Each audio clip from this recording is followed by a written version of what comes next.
Hoy estoy como muy nervioso porque para empezar estoy grabando en un día que no corresponde, en unas horas que no corresponden y encima voy a hablar de una de mis películas favoritas, tengo que admitir, de animación de los estudios Disney en los últimos años. Sé que no es la mejor, sé que tiene sus fallos, sé que incluso genera controversia por cosillas como el tema de Hans y cositas de este estilo, pero evidentemente yo tenía algo que sacar. La verdad es que, en fin, me parece una película súper interesante. A nivel emocional me llegó mucho también porque, bueno, pues con María fue uno de los primeros cosplays como más serios y más personales que tenemos, pero desde luego no me iba a quedar ahí y quería ir un pasito más allá. Ya sabéis que de vez en cuando además me gusta traer vídeos como con un poquito más de chicha, contando alguna cosita que se salga de lo común, y por regla general ya sabéis que a mí lo que me gusta entre sacar de la chicha de todas las películas es el tema histórico, ¿no? Es verlo todo un poquito más en conjunto y que digamos tenga cierto sentido aunque no sean películas pues que respondan 100% a lo que nos han estado contando en los libros, cosa que además me dedico a investigar porque sinceramente creo que es muchísimo más útil poder investigar y poder entrar a lo que son los mundos de la historia a través de cosillas como ya comentamos anteriormente, por ejemplo el caso de La Bella y la Bestia, que de hecho os intentaré dejar por aquí arriba, pues bueno, para que paséis a echarle un vistazo porque sinceramente es un vídeo del que estoy súper contento y porque además creo que también tiene su gracia, ¿no? El encontrar realmente cuál es la base de veracidad en todo lo que nos están contando, especialmente cuando hablamos de mundos de fantasía. Y como ya sabéis que a mí me vuelve loco el contextualizar, esta es una pregunta que me ha surgido 1000 veces y que además voy encontrando muchísimas veces en internet, no solamente con Frozen, sino en realidad con todas las películas, generalmente de Disney y mucho más en concreto con todo el tema de las princesas. Así que la gran pregunta aquí era, ¿dónde y cuándo sucede Frozen? En realidad para todo esto podríamos quedarnos únicamente con dos pequeños clips, uno de ellos en el cual la propia Anna declara que se encuentran los fiordos. No podía tener poderes tropicales que cubrieran los fiordos de arena blanca y cálido. ¡Fuego! Y por otro lado, en un cortometraje posterior que nos ofrecieron, pues bueno, hay un pequeño mapa donde se da a entender que el año en el que fue fabricado era 1830, por lo cual digamos que cronológicamente nos tenemos que mover desde ahí en adelante. Esto es súper triste porque ahora la gente se pirará y estaré yo aquí grabando y haciendo un vídeo para nada, ¿sabes? Pero desde luego no íbamos a quedarnos solo con esto, sino que había que estirar el chicle, había que ir indagando en todo lo que nos vamos a encontrar y evidentemente ese es el motivo de este vídeo. Ya directamente me olvido de decir lo que digo siempre, de que voy a intentar hacer un vídeo corto, así que bueno, por lo menos para que no se me vaya demasiado de las manos al grabar, ahora sí que sí, vamos con el temita. La película abre ni más ni menos que con una secuencia en la cual vemos pues en parte lo que es el origen del personaje de Kristoff. Se cría rodeado de hombres, los cuales no hacen ni más ni menos que algo que se viene a conocer como la cosecha de hielo. La cosecha de hielo, el mercado de hielo, el mercado de agua congelada, como lo queréis llamar. La verdad es que no he encontrado exactamente una traslación de este término al español, básicamente porque no es algo que aquí se haya utilizado demasiado, ya que la cosecha de hielo se trata de una especie de, bueno, industria, vamos a llamarlo así, que se originó a principios del siglo XIX, concretamente en 1806, y que de mano de Frederick Tudor, que era, pues bueno, el ideador de todo este concepto,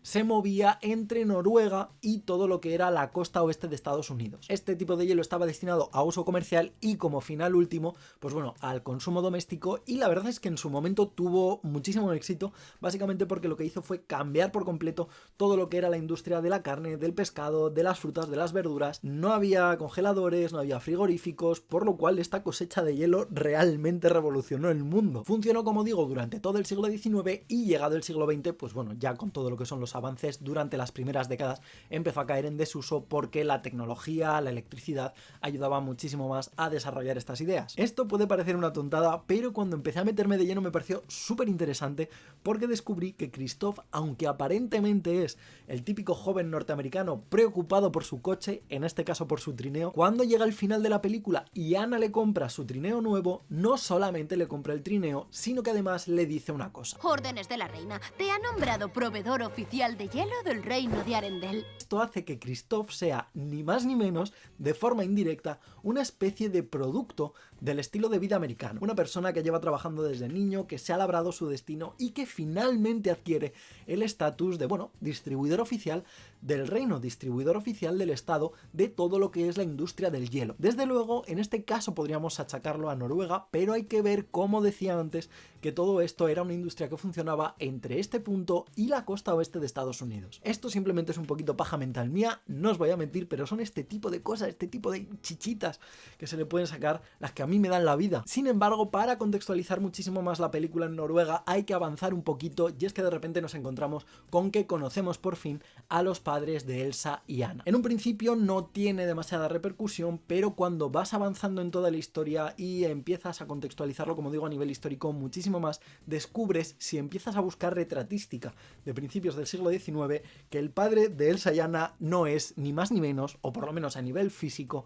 que el rey Gustavo IV de Suecia. Este rey comenzó a gobernar a finales del siglo XVIII y se mantuvo hasta 1809. Este momento histórico va a tener su repercusión, ya que en 1808 las tropas de la armada rusa van a ocupar Finlandia, que también estaban bajo la regencia del rey Gustavo, y esto hace que en 1809 abdique en ni más ni menos que su tío Carlos XIII, que sirve para firmar un documento que se conoce como el Instrumento de la Constitución de Suecia, el cual, pues sorprendentemente, va a aguantar bastante bien hasta 1974, y por lo cual, pues bueno, pasa a ser algo similar a una democracia. Esto tiene su sentido, ya que además coincide esa muerte de los padres de Elsa y Anna con, bueno, el momento de la coronación de Elsa posterior, cuando las puertas de Arendelle ya empiezan a abrirse y por lo tanto lo vemos todo como mucho más cercano al pueblo. Dentro de todo este pastel monárquico, vemos como después de Carlos XIII, el cual no tuvo descendencia, se empezó a buscar otro sucesor para esta monarquía. De esta manera llegaron ni más ni menos que hasta Francia para conocer a Jean-Baptiste Jules Bernadotte, @Carlos XIV en redes sociales, y esto en cierta medida justificaría algo que vamos a ver posteriormente durante una de las canciones, una de mis favoritas, que es Hazme un muñeco de nieve, en la cual vamos a ver ni más ni menos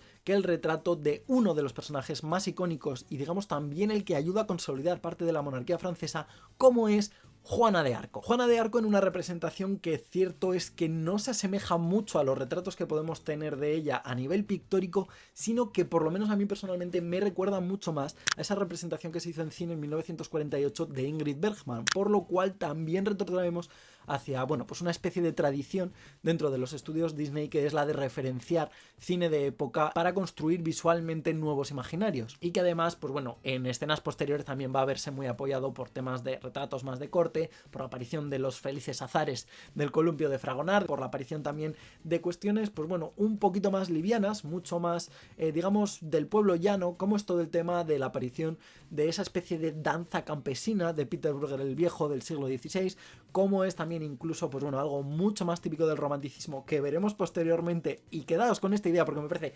súper chula, que en este caso va vinculada a España, ya que, bueno, durante el siglo XIX se intentó vender la idea de, digamos, el pueblo gitano como icono de todo lo que era el exotismo. De hecho, trajo a nuestras tierras a gran cantidad de escritores, de pintores. Además, dentro de esta canción de Hazme un muñeco de nieve que os comentaba anteriormente, aparece un elemento que me parece fascinante, porque aunque sí que es cierto que a finales del siglo XVIII, en 1792, si no recuerdo mal, el conde de Sibrac ya había presentado una especie de prototipo de lo que posteriormente sería una bicicleta que en su momento se llamó Celerífero, que por cierto me recuerda como a las bicicletas estas que están vendiendo ahora para niños, ¿no? Que se sientan y van con los pies dándole al suelo. En fin, que parece ahora todo como muy moderno, ¿sabes? Pero tiene ya unos añitos. Sin embargo, no sería hasta 1817 cuando el barón Karl von Drais empiece a, digamos, comercializar o por lo menos crear la primera bicicleta, que sería, pues bueno, lo que más o menos conocemos a día de hoy. Avanza un poquito el tiempo, dentro de esta misma canción vamos a ver el avance de muchísimos años en los cuales, pues bueno, la monarquía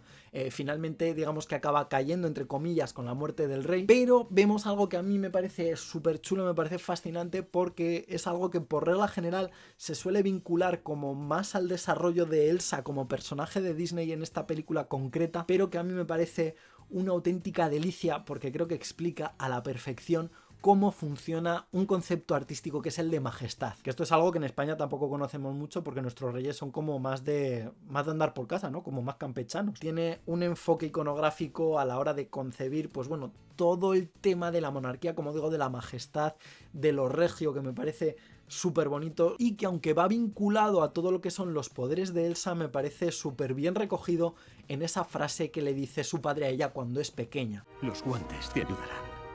¿Lo ves? No has de... Sentir. No han de saber.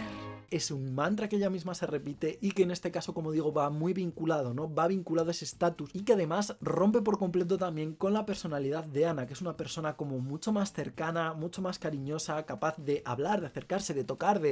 pues, de vivir, ¿no? De sentir un poquito con el pueblo. A mí es que esto ya me parece una cosa como súper fina, ¿sabes? En este caso, como decía, no es exclusivo de Noruega, sino que, bueno, pues es un concepto mucho más grande de todo lo que es, pues, lo regio, pero volviendo hacia todo lo que es el tema de Noruega, nos encontramos cuestiones estéticas fascinantes por todos los lados que no hacen más que remitirnos, aunque cierto es que el rey Gustavo era de Suecia, a todo lo que es el tema de Noruega, que va a ser, yo creo, la inspiración estética general, pues mucho más tangible, y es algo que vemos de entrada en un concepto religioso, con todo ese tema de las iglesias de madera que sobreviven desde, pues bueno, prácticamente la Edad Media hasta día de hoy en mucha parte del norte de Europa. Creo que vamos a ver especialmente a través de un motivo decorativo que se llama rosemelling, y bueno, pues esto lo vamos a ver en suelos, en paredes, en puertas, en baúles, en tronos, en los vestidos. Y es que el rosemelling no es ni más ni menos que, bueno, pues una especie de motivo decorativo, de línea estética que yo casi asemejaría a lo que conocemos más aquí en la parte sur / occidental, con todo el tema del Arts and Crafts de William Morris, pero que bueno, más o menos representa hojas, representa flores, representa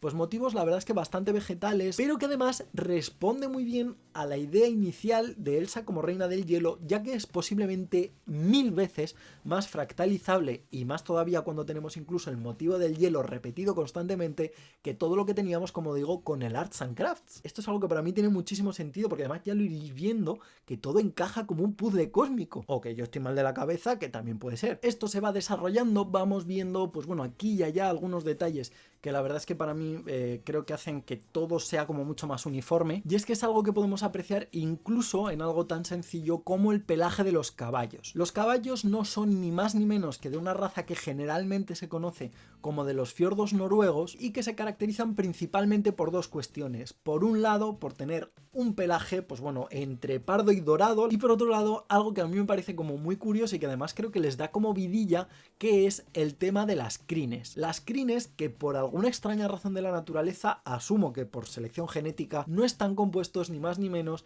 que por 3 bandas, las cuales son las 2 externas doradas y la central negra. La central se conoce como midstall y generalmente suele quedarse intacta, ya que, bueno, pues es lo que le da ese toque tan característico, pero con lo que se suele jugar es con esas 2 bandas laterales, con las cuales, pues bueno, se hacen trenzados, se hacen cortes, se hacen todo tipo de virguerías, de formas que al final hacen que cada caballo sea absolutamente único. Y que además todo este cúmulo de referencias noruegas se corona, y esto es lo que a mí más enamorado me tiene, con algo que generalmente se conoce como el bunad. El bunad es un concepto que, aunque, bueno, pues sí que se ha originado o se ha creado un poquito más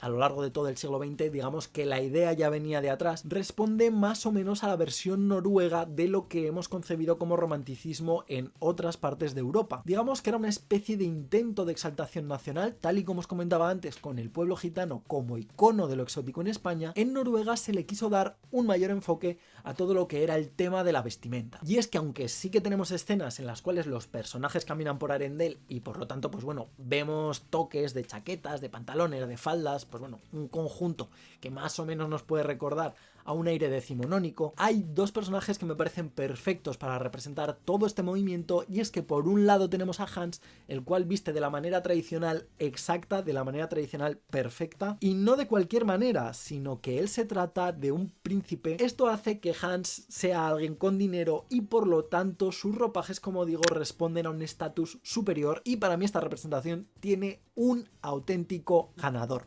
¡Ana! ¿Aceptas a Kristoff como tu trolísimo esposo? Espera, ¿qué? ¿Os estáis casando? Y es que en ese preciso momento en el que los trolls han vestido a Kristoff y a Anna para casarse, ella lleva ni más ni menos que una versión hecha con cuestiones vegetales, aludiendo de nuevo a todo ese concepto del rosemelling, de lo que son las coronas nupciales dentro del contexto del bunad. Mira, quien no esté enamorado de Frozen a estas alturas, por favor que se lo haga mirar. Evidentemente se puede cerrar muchísimo más todo este concepto de la cultura noruega o de la cultura más bien nórdica, ya que hay otros pequeños toques que responden, pues bueno, a cuestiones mucho más folclóricas, mucho más mitológicas, como es la aparición de los trolls, y que además, según la filóloga Lotte Mitz, deben diferenciarse por completo de otros seres que pueden darse un aire. Así diferencia lo que son los purs, que serían como monstruos mucho más hostiles, mucho más agresivos, de los Rishi, que son como entidades de la naturaleza de un carácter mucho más amable, y de los trolls, a los cuales define ni más ni menos que como magos mitológicos. Y esto, repito, que no me lo he inventado yo, lo dice Lotte Münz, y además lo vemos explícitamente a lo largo del desarrollo de la película. Puede que en este momento haya gente que conozca todo el tema de Lotte Münz, porque realmente no es complicado de encontrar por internet, y que esté a punto de hacer la puntillita sobre que me he dejado de mencionar a los Jotuns. Los Jotuns, esos gigantes de hielo que yo creo que a día de hoy son mucho más conocidos gracias a la figura de Loki en todo el universo de Vengadores, y a los cuales denomina como señores de la naturaleza. En este punto yo también pensé en un inicio que hacían referencia a Marshmallow, pero este adorable gigante de hielo no es un Jotun, sino que creo que responde ni más ni menos que a otro momento completamente distinto dentro de la mitología nórdica, y podríamos compararlo con Aurgelmir, con Ymir. Puede que aquí os preguntéis quién es Ymir, no preocuparse que yo también me lo preguntaba hasta hace 4 días. Pues Ymir no es ni más ni menos que el primer gigante creado dentro de la mitología nórdica a partir de una gota de agua, cuando el hielo de Niflheim, la tierra de los Jotuns, se encontró con el calor de Muspelheim. Y sí, Elsa es la reina de hielo, las películas se han estrenado de cara a Navidad, pero la película no sucede precisamente en ese momento. Menuda ventisca en julio, ¿ya? Y esto de que suceda en pleno verano me da pie a hablar de otro momento histórico fascinante, que con este ya sí que sí cerramos el cómputo, pues bueno, de este concepto mucho más histórico que nos ayuda a encajar el momento exacto de creación de todo lo que es Frozen. Y es que ni más ni menos que en 1816 tuvo lugar un fenómeno atmosférico que, bueno, pues vino a ser, la verdad es que catastrófico, y que a día de hoy se conoce como el año sin verano. Este fue un año tremendo, ya que las temperaturas durante todo verano en el hemisferio norte jamás llegaron a superar el grado. Esto generó cortes de carreteras, faltas de abastecimiento, congelaciones que posteriormente se descongelaron, y entonces pues bueno, generaron riadas que no se tenían previstas, en fin, una auténtica locura. Y además aquí, de manera curiosa, y esto admito que ya igual es paja mental mía, pero creo que tiene cierto sentido, vino de mano de la erupción del monte Tambora en Indonesia y de la erupción del Mayón en Filipinas. Y no quiero yo decir nada, pero un año después teníamos en cines Moana. El puzzle, hazme caso, ahí te lo dejo. Evidentemente, en este punto la verdad es que no me queda ya más chicha que sacarle. Creo que, bueno, no soy de meterme excesivamente en cuestiones de vestuario ni de arquitectura, porque creo que ahí nos podríamos morir en cuanto empezáramos a sacar referencias exactas. Me hubiera gustado desarrollar un poquito más la visión que creo que se tiene sobre todo lo que es el tema de Frozen vinculado al cuento de Andersen de la Reina de Hielo, porque yo creo que en realidad va más por otro que se conoce como la Virgen de los Ventisqueros, pero sí que me gustaría que me dejarais por aquí debajo en la caja de comentarios si os apetece un día que haga un vídeo a este respecto. También he dejado fuera una especie de obsesión extraña que tiene el Duque de Weselton con todo el mundo de la brujería. ¿Brujería? ¿También eres bruja? ¿También eres un monstruo? ¿No veis que vuestra princesa podría estar conspirando con una bruja? Y es que estaba a puntito, pero muy a puntito de hablar del último juicio en Europa que hubo por estos temas en 1782, pero eso ya es harina de otro costal, y que de hecho tengo pendiente para un vídeo que no sé exactamente cuándo saldrá, pero que ya lo estoy preparando. Así que bueno, aquí os doy la información, míos son los datos, vuestras las conclusiones. Ya sabéis que este tipo de vídeos me encanta hacerlos, los disfruto como un enano, pero me gustaría que me dejarais por aquí debajo, pues bueno, qué opinión tenéis al respecto de todas estas pajas mentales y todos estos encajes de bolillos que me dedico yo a hacer con temas de historia, con iconografía, con cosillas así. Sinceramente no soy de pedir que compartáis vídeos, pero este en concreto lo agradecería muchísimo. Creo que no me queda mucho más que decir, como digo, cualquier cosita por aquí debajo en la caja de comentarios, y os dejaré también por aquí debajo en la caja de información todo el tema de redes sociales, por si os apetece seguir charlando por Facebook, por Twitter, por Instagram o por donde sea. Y además tengo que admitir que últimamente estoy un poquito más activo, así que posiblemente me pilléis con bastante más facilidad. Y como siempre, si pincháis en este botón de aquí os podéis suscribir directamente al canal, que es totalmente gratis, o si no, podéis pinchar en este recuadro de aquí y os llevará un vídeo totalmente aleatorio que posiblemente todavía no hayáis visto. Esto ha sido todo por hoy, y como no me queda mucho más que decir, me despido y hasta la próxima.